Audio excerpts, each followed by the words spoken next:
I started teaching cooking classes.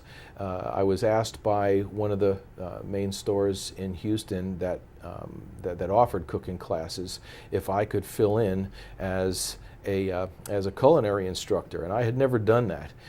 So I said yes, I would be happy to do it. I hope they didn't see me sweat back then. And I'll be darned if a husband and wife team that owned a team building company in Houston called me the next day.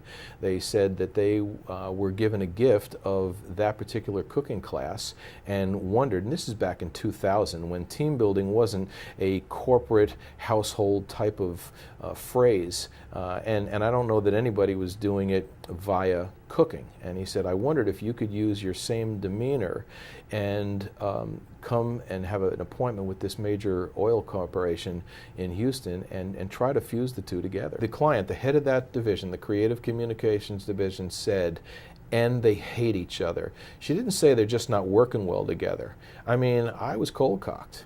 And so I knew that I had a big job ahead of me.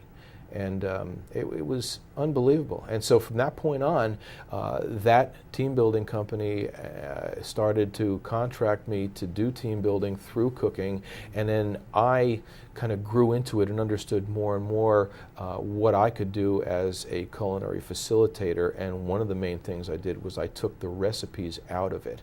Because in a recipe, and it was effective at that time, but now they have, they're given an envelope. The envelope says, it has, let's say, a shrimp dish, and name the shrimp dish, and then it's got the ingredients but no procedure.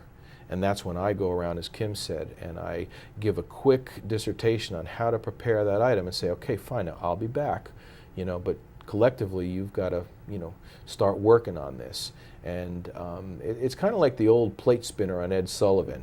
I'd get to each one of the teams, and by the time I finished on the last team, the first team is wobbling a bit, and they come over and ask me a question, and almost in a Socratic way, I don't answer the question with an answer. I answer the question with a question to make them think. I don't go back to the office or to the workplace with them, but I feel confident that they learn to appreciate their coworkers, whether they go back to the same office or whether they go back to different countries or cities, which I've done a lot of those.